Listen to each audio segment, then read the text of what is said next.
Boruto est pour beaucoup une suite qui n'est pas à la hauteur du chef-d'œuvre Naruto, mais on va voir aujourd'hui pourquoi c'est l'inverse, pourquoi Boruto est la meilleure suite de Naruto et même l'une des meilleures suites, tout manga confondu. Pour voir cela, on va commencer par faire un bref résumé de Naruto et Naruto Shippuden. Naruto, c'est un manga dans lequel on suit Naruto Uzumaki, un jeune ninja rejeté par son village car il est le Jinchuriki de Kurama, un bijou à 9 queues. Au fur et à mesure des chapitres et épisodes, Naruto affrontera des antagonistes devenus iconiques, en partant de Zabuza jusqu'au grand Madara et même en passant par Pain, le leader de l'Akatsuki. La fin de Naruto se marque par une ère de paix marquée par la fin de la 4ème grande guerre ninja, à la mort de Madara et après avoir scellé Kaguya, mais aussi par le retour de Sasuke à Konoha et par la libération du Tsukuyomi infini. Après cette fin légèrement controversée de Naruto Shippuden, sort le film Naruto The Last et ensuite Boruto Naruto Next Generation, le film qui était censé marquer la fin de l'œuvre. Cependant, en écoutant les fans,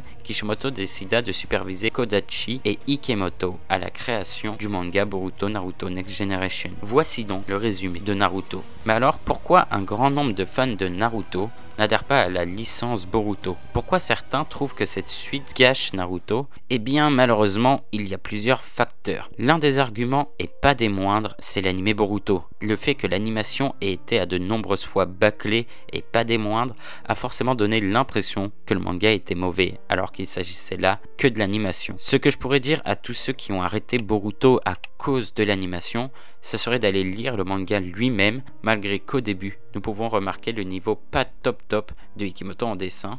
Nous suivons quand même une intrigue avec de meilleurs dessins que dans l'anime, en pouvant observer l'amélioration des traits de Ikemoto et surtout une œuvre sans filler. Et oui, nous en venons au deuxième point qui est les fillers dans Boruto. Ces derniers représentent 76% de l'anime Boruto, ce qui est juste colossal.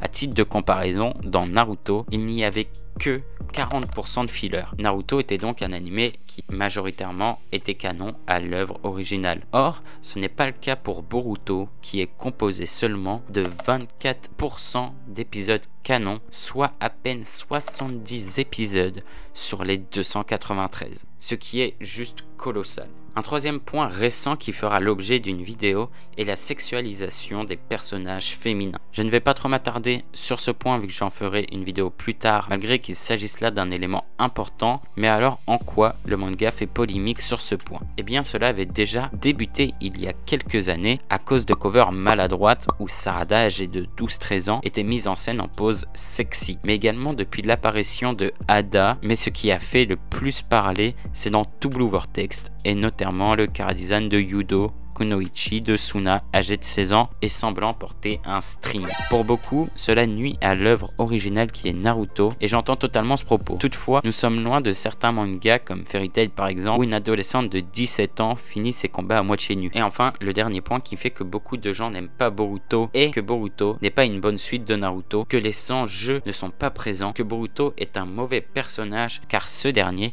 en veut à son père d'être absent. La majorité des personnes qui pensent cela sont désolé de le dire, des haters de Boruto qui veulent juste détruire l'œuvre en elle-même. Boruto est une œuvre comportant plusieurs défauts, et notamment les 3 précédents, mais dire qu'il n'y a pas d'enjeu, pas de réelle menace et aucun développement, cela serait complètement mentir. Par rapport à Naruto, les enjeux ne concernent plus les 5 grandes nations ninja, mais sont bien des enjeux planétaires, avec des menaces plus dangereuses que Madara et Kaguya, des menaces comme Momoshiki, Ishiki ou même récemment les Shinjuego. Et concernant le développement de personnages, celui de Boruto est sans doute l'un des meilleurs tout manga confondu. Boruto qui était au début du manga un enfant bourgeois qui possédait tout, une sœur, des parents aimants, des amis, une maison, un village, voilà qu'aujourd'hui ce shinobi n'est plus que l'ombre de lui-même, certes nettement plus puissant, mais dépossédé de tout. Boruto n'a maintenant plus aucune famille, presque plus aucun ami, plus aucune maison, plus de village. Le fils du Nanadaime Hokage est pour tout le monde le meurtrier de Hokage lui-même, ainsi que de sa femme, depuis que l'omnipotence a changé la place de Boruto et Kawaki. Toutefois, Boruto garde quand même la tête haute et n'en veut pas à son frère, malgré tout ce qu'il lui a fait subir. Après cela, dire que Boruto n'a pas eu un développement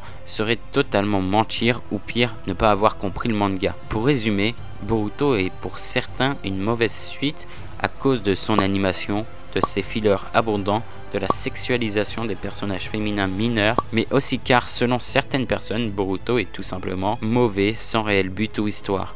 J'invite donc toutes les personnes qui pensent ceci de se retourner vers le manga papier. Vous pourrez voir à quel point ce manga est incroyable, à quel point Boruto est et restera la meilleure suite que Naruto pouvait avoir. Sur ce, nous arrivons à la fin de la vidéo. N'hésitez pas de liker, partager, commenter et vous abonner. C'était Naoi. Ciao ciao.